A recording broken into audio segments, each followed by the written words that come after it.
Let's be honest, the impeachment fever raging in Washington isn't entirely about the phone call President Trump made to Ukrainian President Volodymyr Zelensky. It's about Brett Kavanaugh. It's about Russia and the Mueller report. It's about Stormy Daniels. It's about mean tweets aimed at the squad.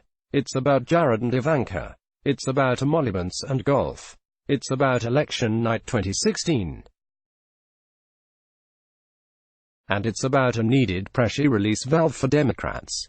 Since the beginning of the Trump presidency, House Speaker Nancy Pelosi has been fending off calls to impeach Trump.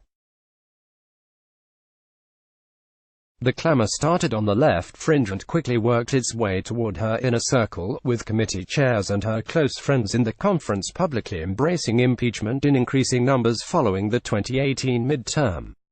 On top of the dam breaking in Pelosi's conference, clear majorities of Democratic voters have favored impeaching Trump for 2 years, even as clear majorities of the broader electorate did not. The intensity of partisan Democratic opinion has been magnified by the presidential primary, with numerous candidates, most notably Elizabeth Warren, loudly banging the impeachment drum, and attracting large crowds in the process.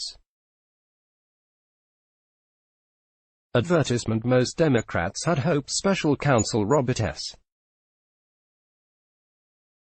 Mueller III would do the dirty work for them, issuing a report showing presidential behavior so egregious that impeachment was the only option. But Mueller's report and subsequent testimony badly underwhelmed, giving Pelosi little to work with. And, as she kept reminding House Democrats, the overall electorate didn't back impeachment. The Ukraine fiasco seemed to provide the relief valve Pelosi had long sought. But does it? There is, of course, the possibility that more damning information will turn up about the president's dealing with Ukraine. In the absence of that, however, I wouldn't put money on a major shift in the electorate's attitude toward impeachment.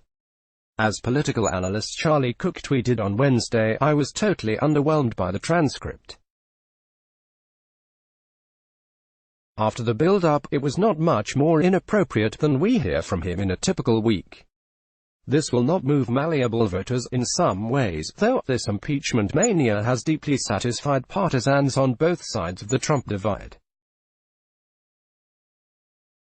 For Republicans, who were at their most unified and happy when fighting the successful battle over the confirmation of Supreme Court Justice Brett Kavanaugh, impeachment offers a new chance to strap on the conservative armor and fight the bloodthirsty partisans who have tried to delegitimize a duly elected Republican president.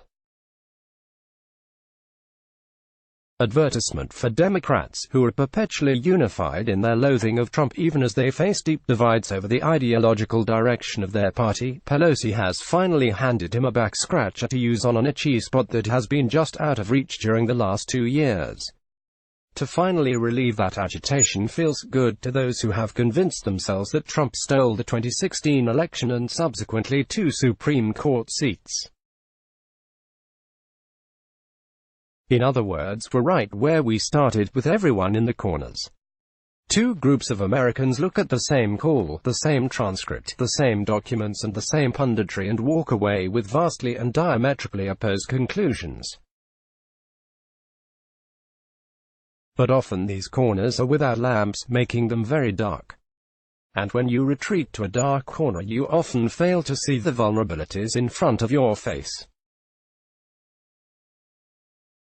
For Republicans, who are preparing for a pitched battle in which the outcome is almost certain, impeachment in the House, acquittal in the Senate, the spectacle may finally exhaust the American people to the point that they simply can't take 4 more years. The daily drama and deluge that is Donald Trump may finally push the American electorate to its breaking point. We can't take it anymore. And turn the 2020 election into a search for calmer waters. Beyond that, any Republican who fails to recognize the danger of having the unelected and unappointed Rudolph W. Giuliani gallivanting about Eastern Europe conducting American foreign policy is a fool. For Democrats, who have overreached time and again on Trump, the American public simply may not find the Ukrainian matter all that compelling and wonder why the new Democratic House majority isn't doing as much governing as they're raging against the White House. And any Democrat who poo-poos the allegations of bad judgment and even worse optics of Hunter Biden making millions of dollars from shady Ukrainian and Chinese companies, in industries in which he had no particular expertise other than having been born with the same last name as the sitting vice president, is a fool. Although Pelosi's speech this week didn't functionally change much, she will no longer be able to stop a floor vote on impeachment, and that means Senate Republicans cannot avoid having the issue land in their lap.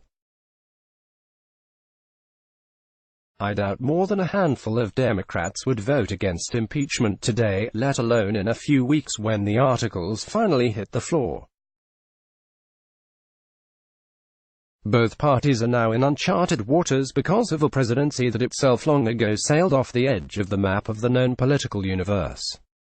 Where it ends, who knows? But for most Americans trying to follow this fast-moving circus, I suspect the central question they have is, do any of these politicians spend any time worrying about me? Scott Jennings is a Republican advisor, former special assistant to President George W. Bush and a CNN political commentator. He is a contributing writer to Opinion. Let's block ads. Why?